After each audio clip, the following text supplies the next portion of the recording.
Sister snatched my fiancé. Now she's stunned I married someone way better. All right, let me tell you a story about my sister Olivia, and I'm just going to use her real name because why not? So, Olivia did something pretty shocking. Basically, she managed to charm my fiancé away from me because she thought he was too good looking and rich to be with someone like me, who she thinks is just plain. Olivia always thought he deserved someone super pretty, like her. So, she made her move, and guess what? He fell for it and ended up marrying her. Honestly, it turned out for the best because it showed me he was a cheater, and I ended up finding someone way better for me. But let's rewind and go way back, like 15 years ago when I was about 26. Now, I'm 41. Olivia is 6 years younger than me, and we're like night and day. She's always been the center of attention at family and social events, making sure everyone notices her. She's definitely pretty. No one can deny that. She's got this stunning look, and she's super proud of it. Olivia never misses a chance to show off and look down on people who she thinks don't meet her standards of beauty. That includes me. She's always criticized the way I dress and made fun of me because I'm not all that social. When we were kids, I was the one you'd find buried in books and comics, while Olivia was probably trying on outfits or messing with makeup. I never even had a Barbie doll. Olivia and I just didn't connect like sisters usually do. She saw herself as a fashion icon, and to her, I was just plain old me. And in a way, she wasn't totally wrong. I'm someone who likes simple things, no big dramatic scenes for attention. I'm calm and like having my own quiet space. From very early on, I left home for my high school and I couldn't be more relieved. Who wants to be around an entitled brat? Life was pretty much fun with my busy schedule in medical school. I used to visit home during holidays or spring break, and that too. I kept my trips short. Things got straightened out with Olivia as we had minimal encounters. Olivia dropped out of high school to pursue a career in fashion. Later, again, she dropped out of fashion school for a modeling career until I was in touch with her. She got 2 photo shoot projects from a local apparel brand in 5 years. I'm not sure if you can call this a successful modeling career, which she often refers to. If you think I mean, hold on. After I moved out of the house, the bitterness between Olivia and me subsided. We met twice a year for a few days. She didn't get enough opportunity to piss me off, so we were cool. In my freshman year in college, I met Smith. He was quite senior to me. He was pursuing his master's while I was still a freshman for a bachelor's degree. Besides, he had a couple of years of hands-on experience as a duty doctor. He was specializing as a heart specialist, one of the most reputed specializations that a cherry to the cake. He was handsome, used to give lessons on the subject of the circulatory system to freshman students to earn some extra bucks and brush up his knowledge. He was popular for his simple teaching methods, more popular amongst the girls because, you know who doesn't want to take lessons from a blue-eyed 6'2" lean and well-built university senior? I also took lessons from him, and eventually we started dating. In my final year of college, he proposed me after dating him for 4 years. I had no reason to say no. He was already working at the hospital by then. During the holidays, when I went home, my mom saw the ring on my finger and asked in some happy moments of festivities.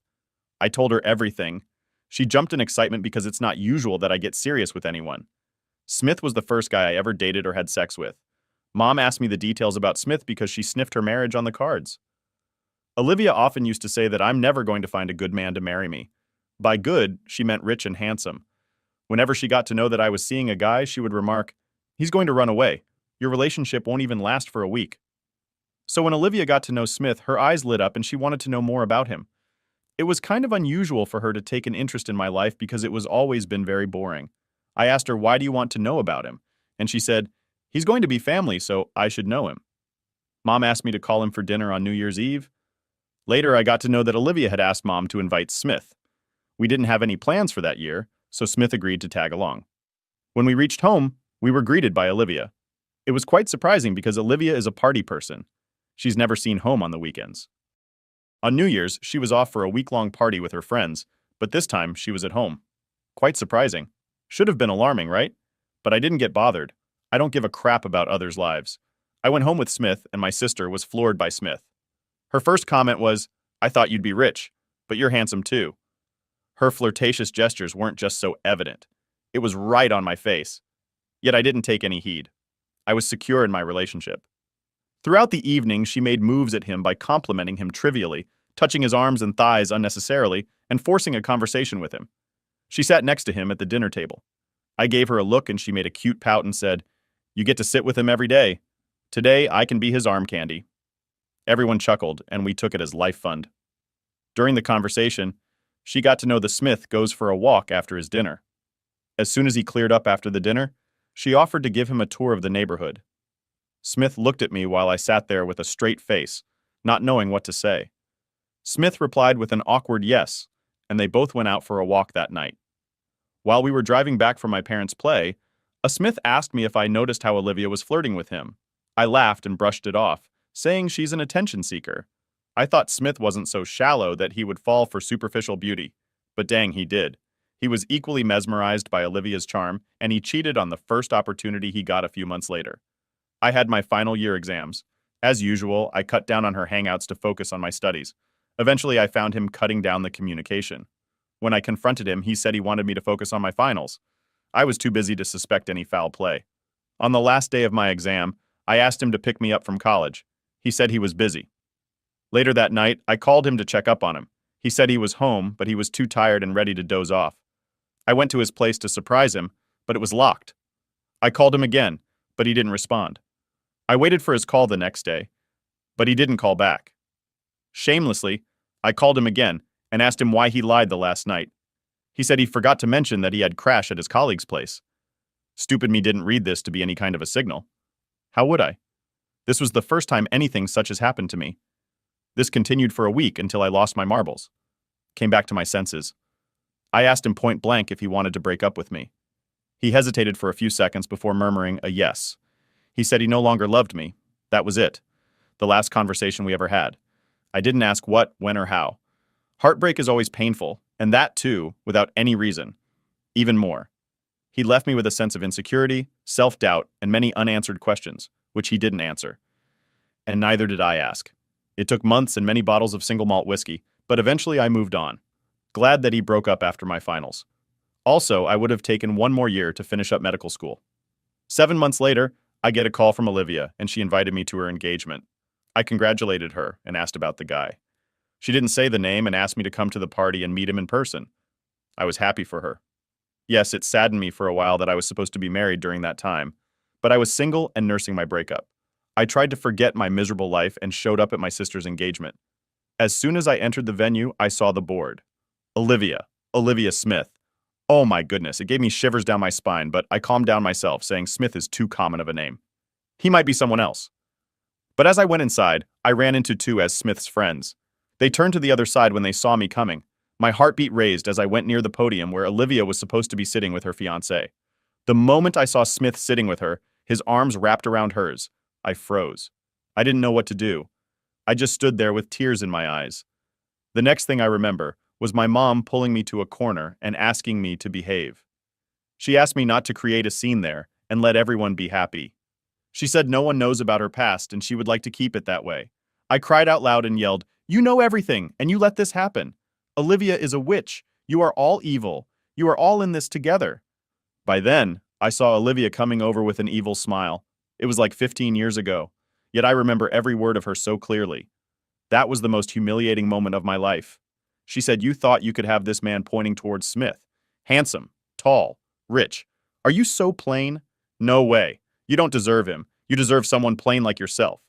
You see how beautiful we look together and how people are adoring us? Oh my goodness. So cute couple, huh? Everyone would have laughed seeing you beside him. Man, my goodness, what a horrible person. I wanted to slap her right across the face, but my mom stopped me and asked me to leave. She thought I was there to stop the engagement. She was yelling at me. Why did you come here? Don't you have any self-respect?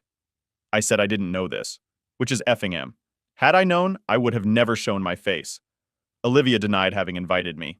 She lied to my mom that she didn't invite me, Mom, and asked her not to invite me because I would be hurt. But Olivia deliberately invited me to humiliate me. I left the place bawling and howling. My breakup pain bounced back. It would have been an understatement to say that it was difficult. It was the most traumatic phase of my life. The lowest point, I would say. Luckily, I graduated with good grades and got into a good hospital with hectic duty hours and barely got time to think about anything. I deliberately kept myself busy on off days. I moved on. Years later, I met my husband at work. He is a board member of the hospital chain that I work for. We dated for 4 years and got married. And now we are proud parents of 2 kids. Fast forward to a week ago, and I get a call from an unknown number. I answered the call and the person identified herself as Olivia. Even after hearing her name, it took me a few seconds to realize she was my sister. P.S. A few of my patients' names are also Olivia. I asked her why she called me. She was acting all so sweet, asking about my life and all the Olivia that I know wouldn't spare a second on me without any motive. And I said, "Cut the crap and say what you want." She remained silent for a moment and said, "Actually, I need your help. My husband Smith has gotten into trouble. A patient got a post-surgery allergy and the hospital might sack him." I was like, "What can I do about it?" she said. The Smith worked at one of the hospital chains whose board member is my husband, so my husband could save him from any severe punishment. By then I zoned out. I snapped at her to not ever call me again, and we are going to help them. I didn't know that Smith was working at the same hospital chain as me. He was working at a different location. I looked him up on the employee portal of the hospital and found Smith, but his current status showed suspended. I wanted to discuss this with my husband, but I didn't want to dig out my past, so I let it slide. 2 days back, my mom showed up at my door. It felt like I had seen a ghost. I'd cut them off since Olivia's engagement day. She hugged me and cried, saying it was so good to see me after so many years. But I knew that her underlying motive behind all this sweetness was to save Smith. But my husband was home at the time. He heard about my mom's plea for helping her golden son-in-law. My husband said, "Smith is accused of medical negligence, and there's an ongoing investigation against him. He said there's nothing he could do, and even if he could, he wouldn't do it. He doesn't exercise power for personal benefit." My mom bit her lips and left without saying a word. Yesterday, my husband came back from work and said that Smith's investigation had been concluded. He would be sacked from his job. But my husband has the power of letting him retain his medical license against a hefty penalty amount. He said he could ask the other board members to go lenient on Smith and not forward his case to state healthcare for further investigation. Now I'm in a fix. Should I forget my humiliation and help Smith? Or should I make him pay for the price for his deeds? I mean, being a doctor, I know how difficult it is to get a medical degree, and losing the license is the worst thing that can happen to a doctor. You just need to do what you feel is right, and what you can live with. Now for the updates. Update 1. There was no need to post it here and get the opinion of you guys what Olivia and my mother did after they made it clear that they don't deserve any of my help. They're anything but narcissistic. Olivia and Mom have been hurling abuses at me on social media.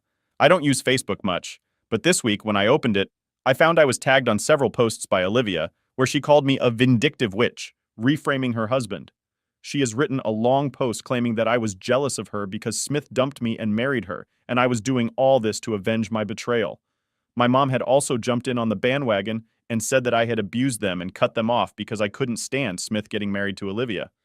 Extended family had taken their side and commented that I was taking revenge too far by ripping off Smith's livelihood. Even Smith has commented that I was delusional and that he never loved me, never proposed to me.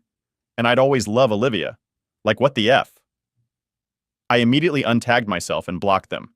I told my husband not to spare Smith from any of the charges. In fact, he should be punished to the maximum for each of his felonies. My husband gave me a smirking look and said he had never seen me this angry.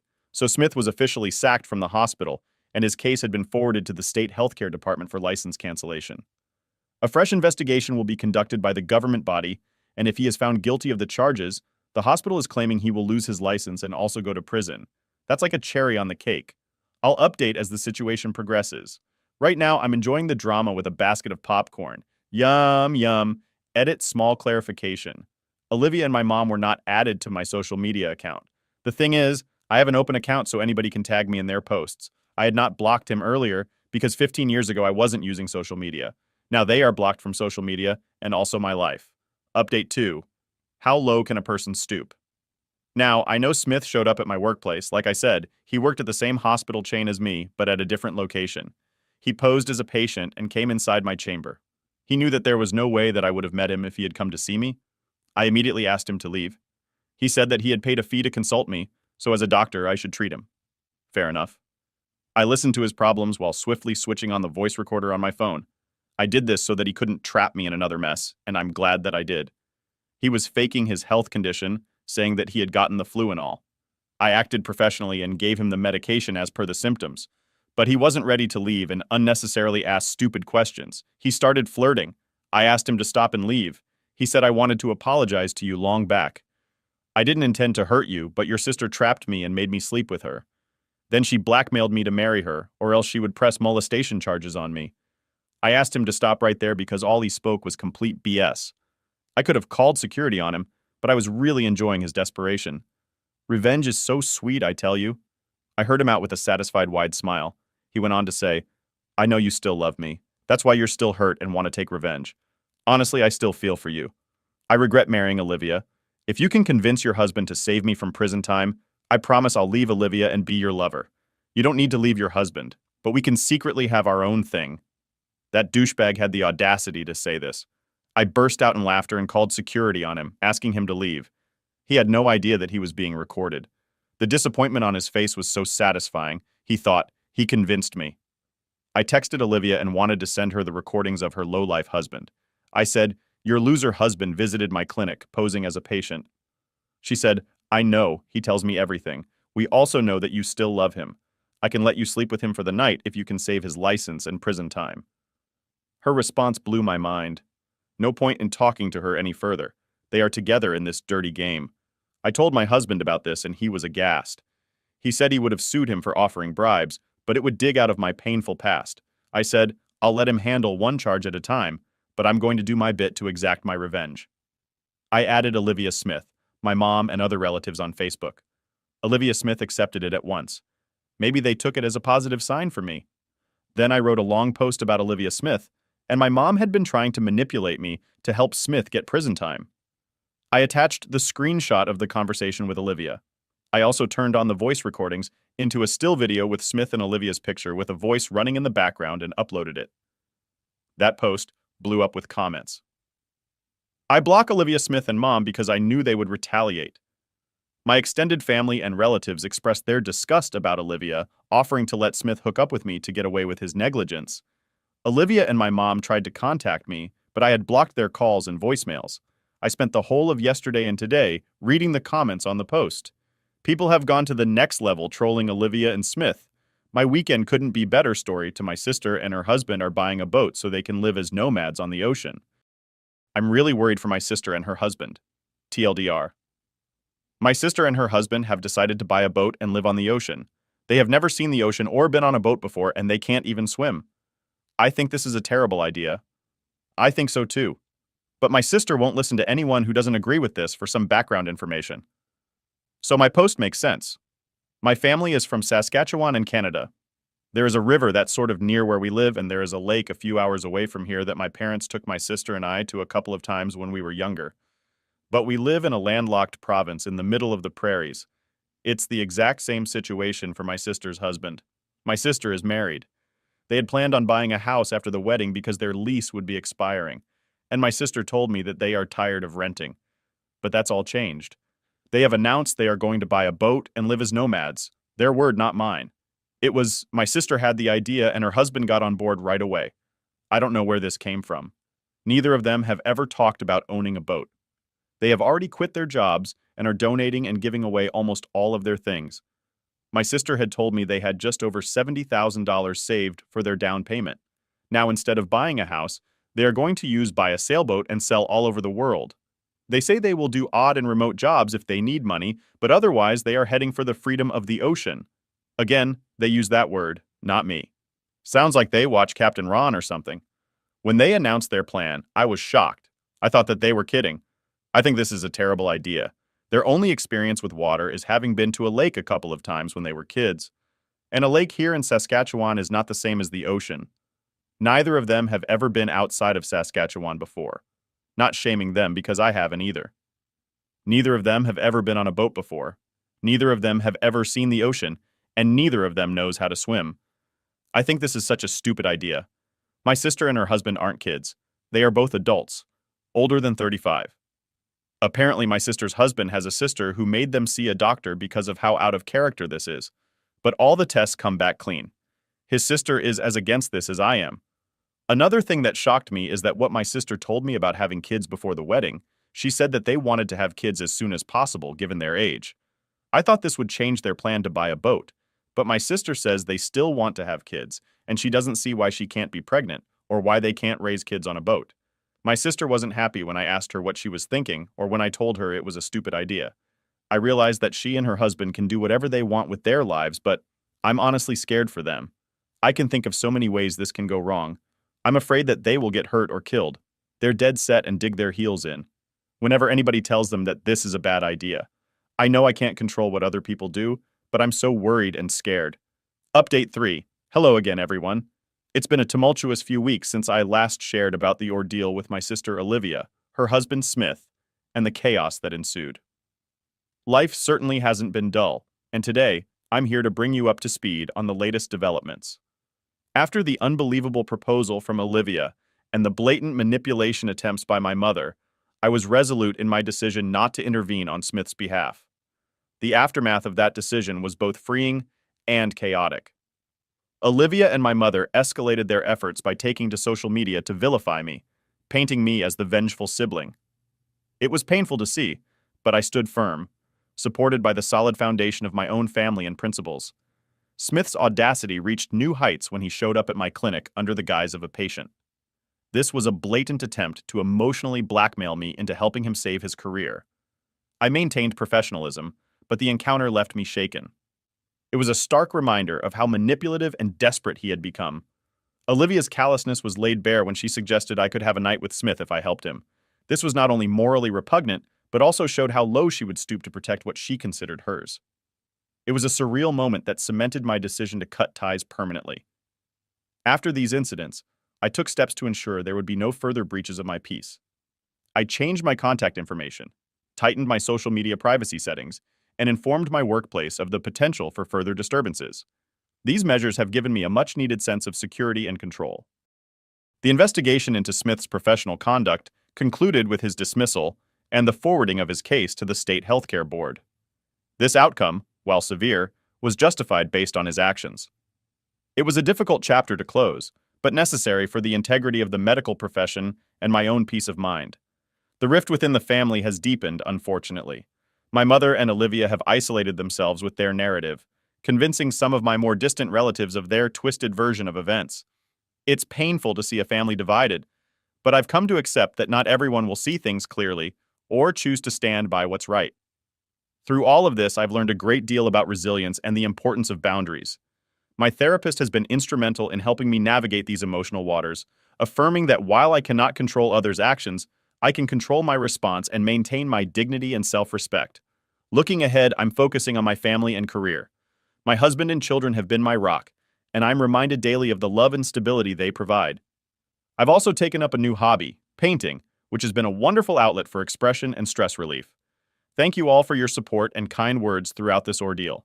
Your encouragement has been a beacon of hope in these dark times. As I turn the page on this chapter, I look forward to brighter days ahead, filled with peace and positive growth. Here's to finding strength in the face of adversity and moving forward with grace.